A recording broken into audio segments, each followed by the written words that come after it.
Hello दोस्तों, UPSC ज्ञानदायनी के इस बेस्ट प्लेटफॉर्म पर आप सभी का स्वागत और अभिनंदन है। मैं नेहा आप सभी के बीच एक बार फिर से उपस्थित हूं। जैसे कि आप सभी लोगों से मैंने चर्चा की थी डीपीएसपी की, ठीक है ना, directive principle of state policy की बात की थी। डीपीएसपी राज्य के नीति निर्देशक तत्वों की बात की है मैंने, और सभी लोगों को पता है ये भाग 4 के अंतर्गत आते हैं। किस भाग 4 के अंतर्गत आते हैं? जो आपके आर्टिकल 36 से लेकर 51 तक की बात कही गई। मैंने एक एक आर्टिकल आप सभी लोगों को पढ़ाया और बताया, नो डाउट, और आप सभी लोगों ने उसे बहुत अच्छे से पढ़ा होगा और देखा होगा और आपको समझ में भी आया होगा कि हाँ ये सारी चीजें हमें पढ़ाई गई और बताई गई हैं, ठीक है। और आपके बीच हर एक अनुच्छेद को मैंने क्लियर करने का पूरा प्रयास किया है, तो आप सभी लोग हैरान परेशान एकदम बिल्कुल नहीं रहिए। बस आप कैसे हैं आप कमेंट करके एक बार जरूर बताइएगा। सब खैरियत तो है ना आप सबके आसपास? अगर किसी को किसी प्रकार की कोई भी समस्या है तो आप एक बार कॉल मैसेज जरूर कर सकते हैं, किसी भी प्रकार की अगर समस्या है आपके पास, ठीक है। तो कहते हैं इस राह पर न डरना है ना निडर होकर चलना, इस राह पर न डरना है निडर होकर चलते रहना। ये राह बड़ी लंबी होगी लेकिन जब हम सीढ़ियों को चढ़कर मंजिल को पाएंगे ना, जब उस मंजिल का घंटा हम बजाएंगे, वहां पर बैठे लोग सभी दर्शन करने को मेरे उठ जाएंगे।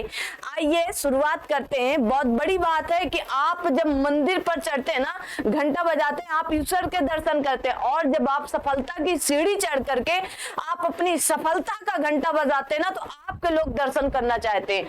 आपके घर, आपके परिवार, आपके रिश्तेदार, आपके नातेदार, भीड़ जमा हो जाती है और आपसे सिर्फ ये पूछने के लिए कि कैसे तैयारी की आपने, कैसे ये क्लियर हो गया। आपके पीछे पीछे लोग चलेंगे, तो इसलिए जमकर पढ़ें, जमकर एकदम सर झुका करके पढ़ें। इतने समय ये टाइम ऐसा है कि आपको होली आने वाली है, तो आप सभी लोगों को लगेगा कि होली आने वाली, क्या होली तो आ ही गई है, तो आप सभी लोग सोचेंगे कि होली भी मना लें और पढ़ाई भी कर लें। तो थोड़ा थोड़ा होली भी मना लीजिए, एंजॉय कर लीजिए थोड़ा बहुत, बट पढ़ाई पर ज्यादा ध्यान दीजिए। हमने आप सभी के बीच में उस दिन कहा था, जो छूट गए थे आर्टिकल 51 तक की बात हो गई थी, ठीक है ना, सारे आर्टिकल की मैंने बात कर ली थी।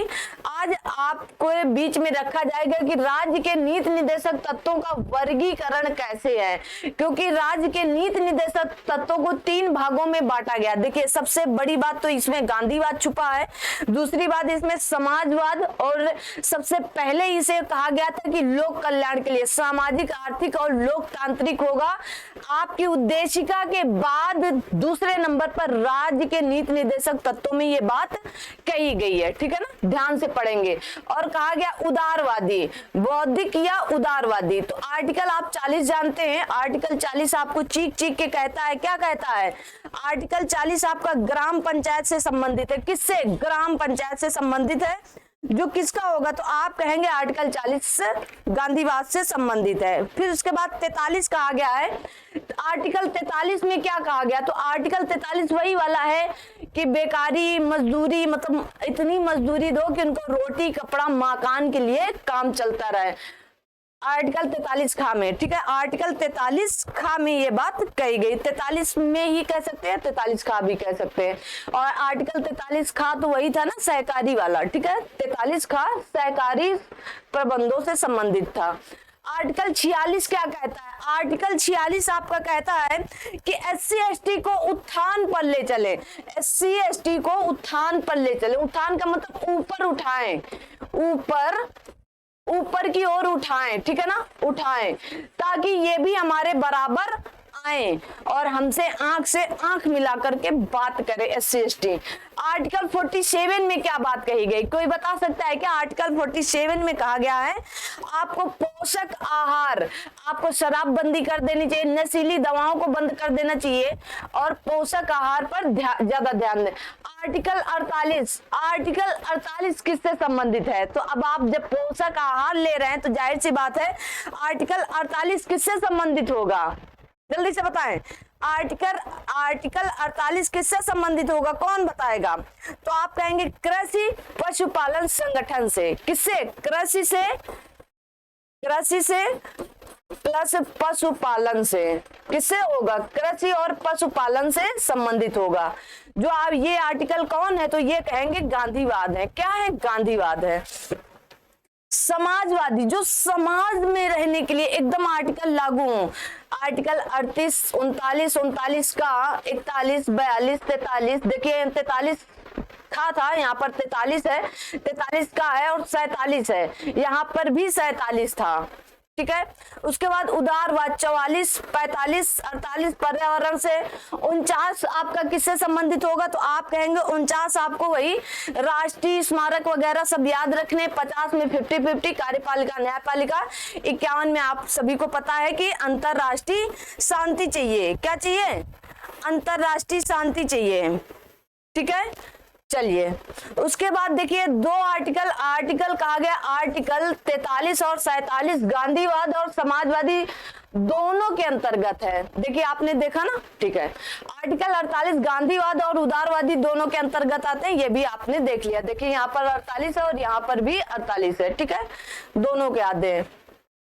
देखिए यहाँ पर एक वाद आया था, मिनर्वा मिल्स वाद। कौन सा? मिनर्वा मिल वाद या मिनर्वा मिल मुकदमे में न्यायालय ने कहा कि सरकार नीति निर्देशक तत्व या मूल अधिकार दोनों पर ध्यान दे, अर्थात संतुलन बनाए रखे। क्योंकि राज्य के नीति निर्देशक मूल अधिकार से कह रहे थे हम आपके ऊपर है, और मूल अधिकार कह रहे थे कि डीपीएसपी से हम ऊपर है। ठीक है ना, ऐसी बात हो रही थी। ने कहा कि राज्य के नीति निर्देशक तत्व एक लक्ष्य और इस लक्ष्य पर पहुंचने का साधन मूल अधिकार है।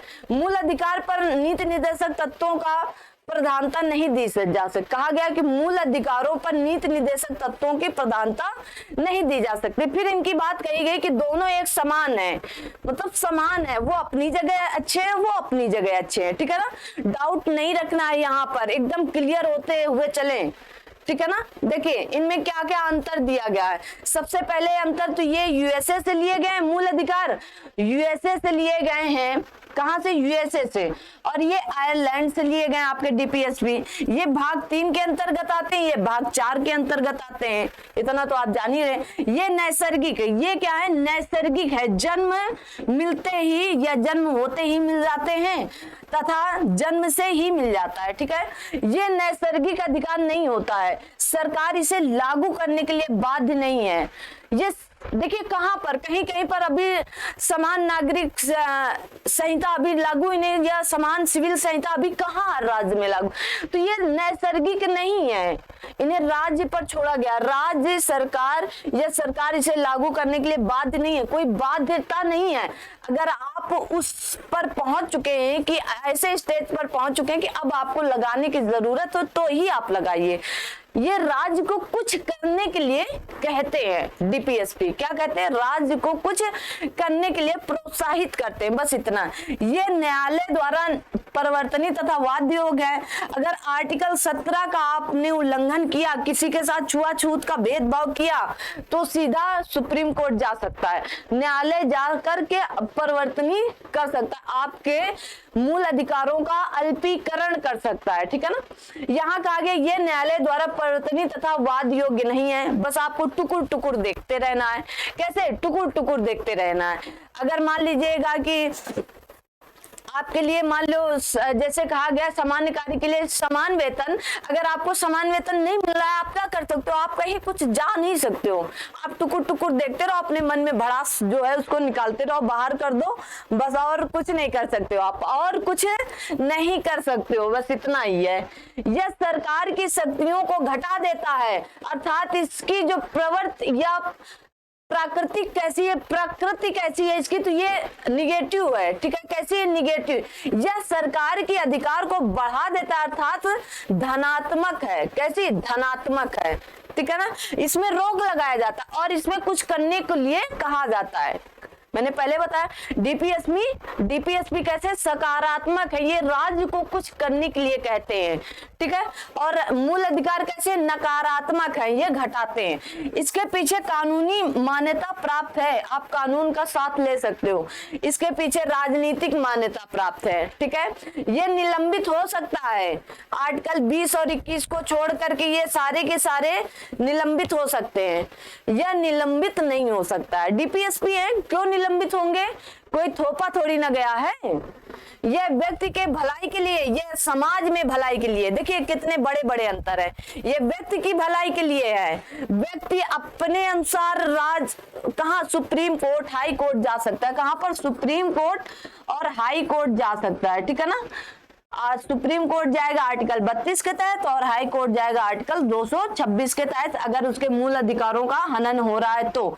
और ये समाज की भलाई के लिए है कि हर एक गरीब को, हर एक गरीब के हाथ पर काम हो, हर एक गरीब के पास रोटी कपड़ा मकान हो, ऐसी बातें कही गई यहाँ पर, ठीक है ना। तो आप इनसे बिल्कुल घबराए नहीं, बस बहुत थोड़ा सा है, आप इनको समझ के पढ़ेंगे तो आपको याद रहेगा। देखिए कुछ स्मरणीय तथ्य हैं, इनको बिल्कुल याद ही रखना है। कहा गया संविधान के भाग 4 में उल्लिखित राज्य के नीति निर्देशक तत्व जो जिन्हें डीपीएसपी को निम्नलिखित 5 समूहों में बांटा जा सकता है। देखते हैं कौन है।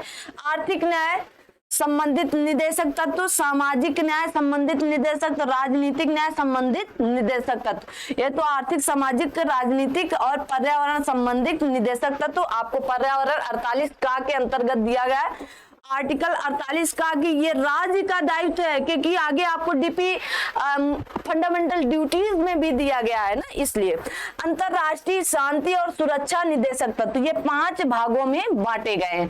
आर्थिक के लिए बताया गया है, समाज के लिए बताया गया है, राजनीति के लिए बताया गया है, पर्यावरण संबंधित बताया गया है, अंतरराष्ट्रीय शांति और सुरक्षा के लिए राज्य के नीति निर्देशक तत्वों की बात कही गई है। Doctor B R. अम्बेडकर या डॉक्टर भीमराव अम्बेडकर ने राज्य के नीति निर्देशक तत्वों को भारतीय संविधान का अनोखी विशेषता का है। क्या कहा? अनोखी विशेषता का है, क्योंकि ये एक अनोखी विशेषता है। किसकी? ये अपने अपने राज्य की विशेषता है। राज्य में 28, ये जो वर्तमान में 28 राज्य इनके, और इनके साथ साथ जो डिपार्टमेंट है, जैसे मैंने कहा यूपीएससी, यूपीपीएससी, ठीक है, बिहार बीपीएससी, इन सब की अलग अलग एक, ये अपने में अलग अलग राज्य है। जैसे बीसीसीआई, ठीक है ना, ये जैसे आरबीआई, एसबीआई, ये सब अलग है। इनमें आप ये नहीं सोचिएगा कि ये सब, हाँ, अब ये सब संविधान के अंतर्गत काम करते हैं, बस इतना है। ये स्वतंत्र है एक दूसरे से, तो इनको आप राज्य बोल सकते हो, ठीक है। नीति निर्देशक तत्वों को आयरलैंड के संविधान से लिया गया, बार बार रट लें, खा लें, बार बार पूछा जाता है। अनुच्छेद 40 के तहत ग्राम पंचायत के गठन का प्रावधान है, बिल्कुल है। अनुच्छेद 39 घ में पुरुषों एवं स्त्रियों के लिए समान कार्य के लिए समान वेतन। घ में कहा गया, या 39 घ याद रखें या 39 डी याद रखें, बात एक ही है, ठीक है। 39 डी, का, ख, ग, घ, ठीक है। अगला आर्टिकल 44 कहा गया समान नागरिक संहिता का प्रावधान है। मैंने बताया था उस दिन क्या है समान। शराबबंदी संविधान की धारा 47 के अंतर्गत निर्देशित करता है, कहता है कि आपको पोषाहार, मतलब पोषा युक्त आहार देना चाहिए, जिससे आपकी सोच, आप अगर स्टूडेंट है, शराब पी रहे हैं, सिगरेट पी रहे हैं, और जो कुछ है, 1 सेकंड देना, इंपॉर्टेंट कॉल है ना, बस 1 सेकंड समय लगेगा, ज्यादा समय नहीं लेंगे। अरे भाई माइक,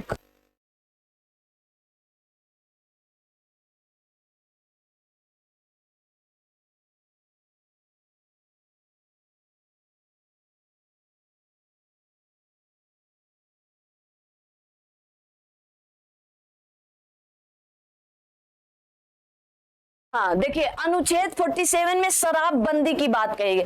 अनुच्छेद 46 में अनुसूचित जाति, अनुसूचित जनजाति और अन्य जो दुर्लभ वर्ग के शिक्षा और अर्थ संबंधी हितों की अवृत्ति। इनका मतलब है कि अगर कोई भी व्यक्ति कम है पढ़ा लिखा, जैसे SC ST या दुर्लभ है, नहीं पढ़ लिख सकता है, तो आप क्या कर सकते हो, आप उसके लिए क्या कर सकते हो, जा सकते हो, कहां पर, न्यायालय जा सकते हो। अरे मतलब न्यायालय का मतलब आपको ध्यान रखा जाएगा, ठीक है ना, ये तो क्योंकि डीपीएसपी है, आप न्यायालय नहीं जा सकते हो, ठीक है ना। चलिए, अनुच्छेद 48 का में पर्यावरण का संरक्षण तथा संवर्धन और वन एवं वन्य जीवों की रक्षा का वर्णन किया गया है। जाओ, चले जाओ। राज्य के नीति निर्देशक तत्व एक ऐसा चेक है जो बैंक की सुविधा अनुसार अदा किया जाएगा, ये केटी शाह का कहना था, ठीक है, केटी शाह का। हॉस्पिटल खुला है, चली जाओ। केटी शाह का कहना है, ठीक है ना। किसका कहना था? कहा गया है कि राज्य के नीति ने ऐसा चेक है जो बैंक की सुविधा अनुसार अदा किया जाएगा, ये कथन केटी शाह जी का है, ठीक है ना। किसका कथन है? केटी शाह जी का है। उसके बाद एक और कथन है, कई कथन ऐसे थे जो आपको बताने थे, मोस्ट इंपॉर्टेंट कथन है, उनको आप लिख लेंगे इसके साथ साथ, ठीक है। आपका कोई भी चीज छूटना नहीं चाहिए। देखिए हमने आपके लिए लिख कहा गया नैतिक उपदेश, किसने कहा था? नैतिक उपदेश बी.एन. राव जी ने कहा था। क्या बी.एन. राव जी ने कहा है? बी.एन. राव जी ने कहा है कि ये नैतिक उपदेश है और कुछ नहीं है, बस नैतिक उपदेश दे दिए गए हैं, ठीक है ना। जेनिंग्स ने क्या है और लिख लेंगे, जेनिंग्स ने भी कुछ कहा है। जेनिंग्स कहे हैं, जेनिंग्स महाराज जी कहे हैं कि पूर्ण आकांक्षा कहा गया है। क्या कहा गया? पूर्ण आकांक्षा है। आकांक्षा भाई तुम्हारी फ्रेंड जो है आकांक्षा, वो वाली आकांक्षा नहीं ना, इसको पूर्ण आकांक्षा, बस इतनी बातें कही गई हैं। तो 3 लोग ने कहा, क्योंकि ये क्या है, आप कहेंगे ये ऐसे विचारक हैं, विचारक ने इन पर डीपीएसपी पर अपना अपना संदेश दिया है और संदेश के साथ साथ संदेह भी दिया है, ठीक है ना।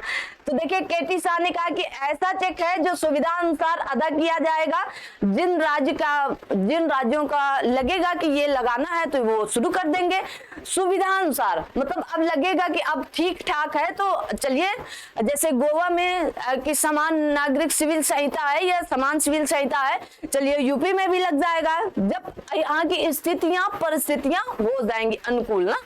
चलिए 42वें संविधान संशोधन 1976 के टकराव की दशा में नीति निर्देशक तत्वों को मूल अधिकार पर वरीयता प्रदान की गई है, प्रदान की गई बट है नहीं, ठीक है ना। क्या है नहीं। अनुच्छेद 43 में कहा गया कि कर्मचारियों के लिए निर्वाह मजदूरी प्रावधान की रोटी कपड़ा मकान इतना तो आप, इतनी आपके लिए दिन में कि 100 रुपीज पा सको, आप अपना परिवार और अपना आप पेट पाल सको, ठीक है ना, इतना कहा गया है। आइए इसमें 4-6 सवाल है, आप देख लेंगे फटाफट। कहा गया भारतीय संविधान के भाग में दिए गए निर्देशक सिद्धांत में निम्न में से कौन सा सूचीबद्ध है? सामान्य कार्य के लिए समान वेतन है, समान नागरिक संहिता है, छोटे परिवार का मापदंड इसमें नहीं दिया गया, प्राथमिक स्तर पर मातृभाषा में शिक्षा नहीं दिया गया। तो क्या होगा? 1 और 2 होगा, ठीक है। अगला देखते हैं, राज्य के नीति निर्देशक सिद्धांत किस प्रकार मौलिक अधिकारों से भिन्न है? अच्छा, राज्य के नीति निर्देशक परिवर्तनीय है, परिवर्तनीय नहीं है, जबकि अधिकार परिवर्तनीय, यही सही है, ठीक है। सी उत्तर इज राइट उत्तर। भारतीय संविधान के निम्नलिखित अनुच्छेदों में से कौन सा अनुच्छेद राज्य की सरकारों ग्राम पंचायत को, आर्टिकल 40 आपकी ग्राम पंचायत को गठित करता है, ठीक है। फिर इसको 73वें संविधान संशोधन के द्वारा, देखिए अब आप यहाँ जब था डीपीएसपी में, अभी भी डीपीएसपी में है राज्य के ग्राम पंचायत, तो क्या आप न्यायालय ने, लेकिन 73वें संविधान संशोधन द्वारा जब 11वीं अनुसूची में जोड़ा गया, अगर आप इसका कुछ भी होता है तो आप आर्टिकल 243 के तहत 243 से लेकर 243 अड़ा तक कहां जा सकते हैं? इसे आप परिवर्तनीय बना सकते हैं, ठीक है ना। चलिए, एक कल्याणकारी राज्य के नीति निर्देशक आदर्श क्या है? आदर्श वर्णित है, राज्य के नीति निर्देशक तत्वों में ही वर्णित है। शराबबंदी आर्टिकल 47 क्या होगा? आर्टिकल 47, या धारा नहीं आर्टिकल होना चाहिए वैसे यहाँ पर ना, आर्टिकल 47। चलिए 6वां है, राजनीति का निम्नलिखित में से कौन सा एक दिशा निर्देशक सिद्धांत महात्मा गांधी के दर्शन से जुड़ा है? ग्राम पंचायत की स्थापना आर्टिकल 40 के अंतर्गत। अगर गांधी जी जिंदा होते ना तो ये संविधान के साथ चिपक करके आता, बट गांधी जी संविधान के साथ ही चिपका था, लेकिन इसके बहुत विरोधी भी थे। कौन? Doctor B R. अम्बेडकर जी ना, अपनी अपनी जगह सब लोग सही थे, बी.आर. अम्बेडकर जी इसके बहुत ज्यादा विरोधी भी थे कि नहीं ऐसा नहीं करना चाहिए। तो ये थे आज के पूरी डीपीएसपी आपकी समाप्त हुई। छोटा छोटा सा वीडियो जाएगा आपके पास, अब आप इसे टोटल करके देखिएगा कि आपका कुछ छूटा है क्या। आपके बीच कुछ भी नहीं छूटेगा। आगे हम आपको क्या पढ़ाएंगे? मूल कर्तव्य पढ़ाएंगे। क्या पढ़ाएंगे? मूल कर्तव्य आप कह सकते हो, या मूल या मौलिक कर्तव्य।